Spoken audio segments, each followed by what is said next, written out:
Hey guys, guess who? Me, Rusty 78609 in Central Texas, USA. I'm out and about. It's Sunday morning, I don't know, 10:30 or so, 11, I'm not sure. I just decided to get out and take a drive because the bluebonnets are blooming in Central Texas, and I'm a blooming idiot, so I guess we all match. But having said all those lovely, kind words, it is March the 26th. 2017. It's 68 top down degrees. A beautiful day in Central Texas. And it's supposed to be a high today of about 88, which is normal. And so it's starting to get a little warmer. So, topic for today. What's the topic for today? Well, it's something that I can easily talk about. Some of the things that happen as you grow older. You know, I wish somebody would have talked to me about growing older when I was younger, because you know you have to learn everything the hard way. You know, but I'll tell you, here's one. I mean, when I was out on this trip in my Prius last week, and for about I don't know 10 or 11 days, whatever I was gone. You know, one of the things you run into is. You know, there's some long drives. I mean, I averaged about 4 hours a day driving. And, you know, when you're out there on the road driving, and of course, as you know, I drink plenty of water. I do, especially out there. I usually drink about a gallon a day. Well, guess what? That means you got to pee like a two-peckered possum or a racehorse, depending on your point of view, often. Okay? So what happens when you're driving down the highway, there's not a men's room every 50 feet. Sometimes there's not one every 50 miles. And there's a guy on a bicycle in the middle of the highway. Why didn't he get on the right-hand side so I can go around him? Thank you. Oh, it's an old man. He's older than I am. Wow. So, anyway, there's no restrooms on the roads for sometimes 100 miles. In West Texas, sometimes even further than that. So there you are, you're driving down the highway and you feel it coming on. You know you're going to have to TT pretty soon. Well, when you get older, pretty soon becomes now. There's a little thing that happens as you grow older called incontinence. And it doesn't mean traveling the world and seeing the continents. It means incontinence, which means you got to pee and your little sphincter muscles aren't young enough to hold back the flood. In fact, diaper sales for adults are more than diapers for children in Japan because of the aging population. And I wonder why they wear the diapers when they're older. That'd be a thing. Anyway, so that happens, folks. As you get older, I mean, I didn't really notice it in my 60s too much, maybe. In fact, hardly any. But now I notice it every now and then because I'll know when I'm driving down the highway, if I get the little twinge, you know, the little, hello, you better pee. If I start getting that little electronic message from my bottom parts, I immediately start looking for a place to pee. And if I can't find one, guess what I do? I'll just pull over on the side of the road, because men have that luxury, you know, the little elephant trunk, and they can pull over on the side of the road and kind of face out to the sun like they're looking for a dog or something. You know, put on the old roadside fakearoo, you know what I mean? And do I do that? You bet. A lot. You know, I try to find an exit where you can go up over the ramp and find a spot. But if there ain't any, folks, and it's time, old Rusty ain't going to pee in his pants. That's out. So, you know, that's one thing, is the incontinence. And it just happens. There's nothing to be embarrassed about. There's, you know, nothing you can do about it. You know, they say you can practice tightening your sphincter muscles and all of that. I'm not too sure about that. I think what you've got is some worn out equipment that needs to be replaced. Or option 2, deal with it. And I'm going for option 2, deal with it. And it's easy to do. You just know your limits. All of a sudden you know that when you get the message, you better get moving. Or if you're going to take a trip, be sure you go before you go. You know what I mean? And so anyway, that's just one little tip. And then another one is, and this is kind of a, it's like a cell phone battery over a period of time loses its ability to hold a charge. Okay, in other words, you can charge it to 100%, but it goes down real quick. Well, that's because the old battery is just getting older and it can't hold a charge like it used to. Well, guess what? Old Rusty can't hold a charge like he used to either. Okay, I'm telling you the truth. I mean, like I get all charged up to go camping in my Prius, soon to be Dodge Ram pickup. I'm working on an idea. I'm not going to announce it yet because I'm not sure what it is. I haven't thought of it yet. So you can't announce an idea before you think of it. But anyway, so yeah, the old battery gets charged up. I get all fired up, and in my mind I see me camping and nature's just all around me, and the stars, and everything is peace and harmony and love and peace and more harmony and more love and peace and nature and mountains and streams and forests and stuff. When the reality is, you get there and the campground is crowded and you couldn't see Mother Nature through all the RVs and tents with a pair of binoculars. And at night the stars are there, but by that time you're so worn out from driving you're already asleep. The stars can just do what stars do, So yeah, really traveling in a lot of ways, living on the road is a semi-illusion, because yes, there are some beautiful sights and there are some beautiful camping places, but it is what it is. You're traveling, you're on the road, you're out of your element. You don't know how to get around in the little towns you come into. You can use Google Maps, that helps a lot. But still, you're not home. E.T. go home. So, but the bluebonnets are beautiful. I hope you're able to see some of them. And it is a beautiful day. And I'm excited about getting my new pickup made almost. The engine and the transmission are made in the USA anyway, so I'll just sit on the engine and the transmission. I'll just tell them I want the engine and the transmission. They keep the rest. There you go. I'll come back with the engine and transmission. Well, I hope the tires got 4 wheels, no cab, no seat. That'd be smart. But I'd try it if they'd let me. Would I put a camper top on the pickup? I doubt it. No. Why? They're heavy.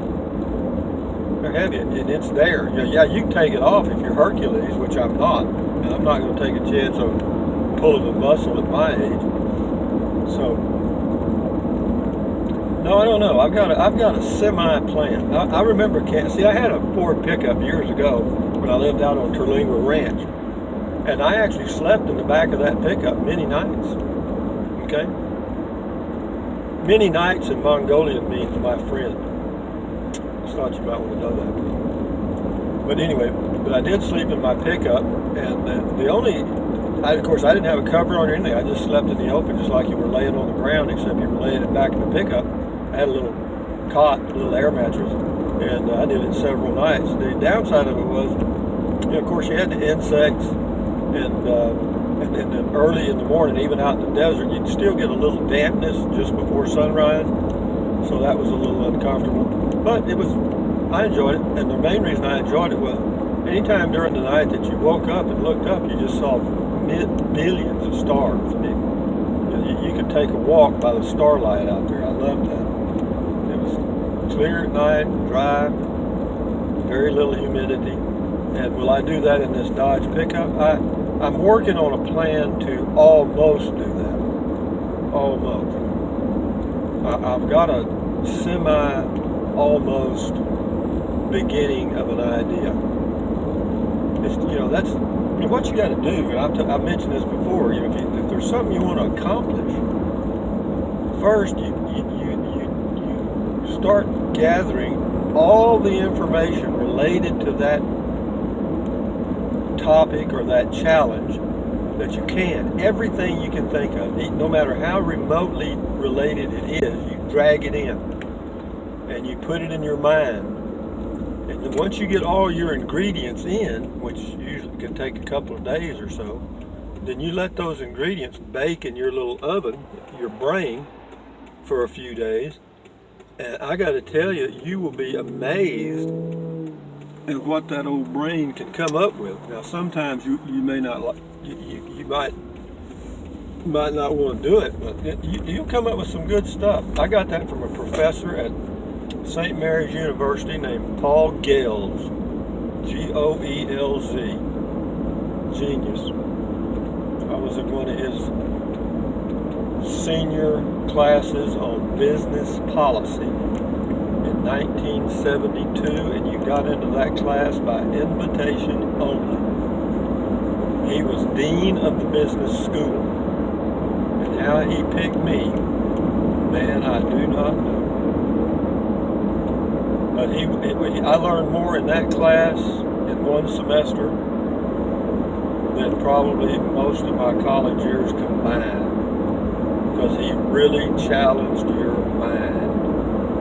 I mean, he crawled right inside of your head.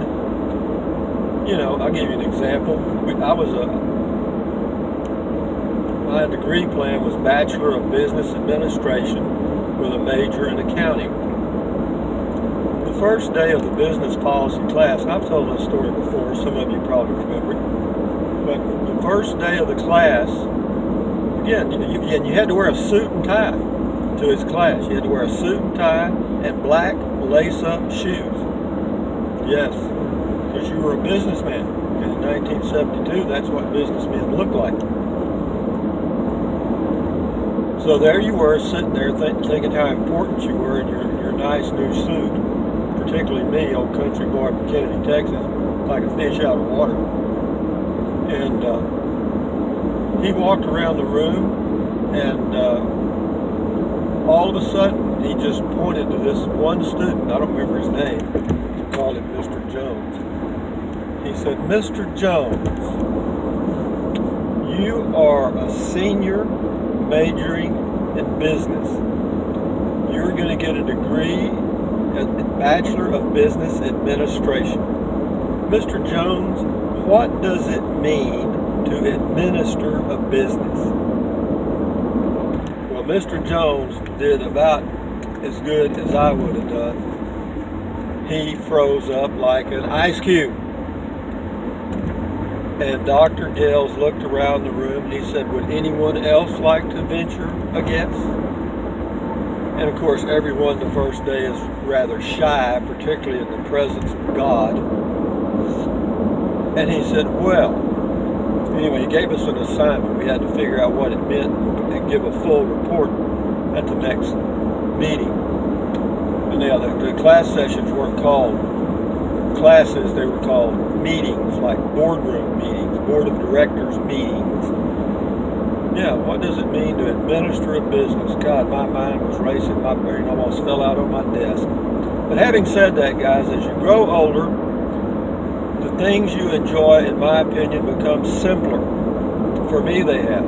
Like, I'm enjoying looking at these bluebonnets right now. And when I was 30, I wouldn't even have known there were bluebonnets on the side of the road.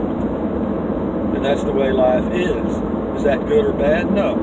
There is no good or bad in getting older or being younger. It's just the way it is. Okay? So having said all those words of ignorance, you know what ignorance means?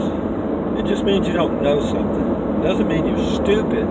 If you're ignorant of something, like you may be ignorant of the distance to the planet Uranus. Anybody that would name a planet Uranus has got to be a little weird. I mean, that's kind of a Freudian thing, you know. Uranus? Yo. Just thought of that. Yeesh. I don't ever want to go there. There goes a Dodge Ram pickup. Just passed me, a red 4-door. Mine's a 2-door. And mine's a white one. And mine doesn't have that sliding glass rear window behind the cab either. Mine has chrome bumpers. It does. And it's got everything I need. Well, it's got more than I need. It's got what I want. Needs and wants. Needs and wants. Needs and wants. Anyway, guys, I'm going to hang up the phone here. But anyway, just remember, you old cell phone batteries out there, that you don't stay as charged as you used to. And if you get that little feeling down there like you got TT, head for the toilet, baby. Get going. The trains are coming. Anyway, adios. Oh, thumbs up. Carpe diem. Adios. Bye, bye, bye. USA made when you can. Take deep breaths. Breathe in through your nose and out through your mouth. Why? Because it relieves stress. It does. Makes you feel better. It does. It's kind of like, it's like a little recharge. Kind of like a little miniature cell phone battery, I guess. Yep, take deep breaths, drink plenty of water, 3 quarts a day. I know you will pee and you will get to see some new continents. So having said that, guys, bye-bye from Central Texas, USA. Also, if you want to correspond with me, it's just send anything to Rusty, P.O. Box 1446, Kingsland, Texas 78639. Also, if you full-time RV or RV at all, or interested in RVing or camping or going camping in a car or a Prius, check out my channel homepage playlist. Just click on playlists and watch all those lovely little videos you want to watch. Adios, amigos. Bye-bye.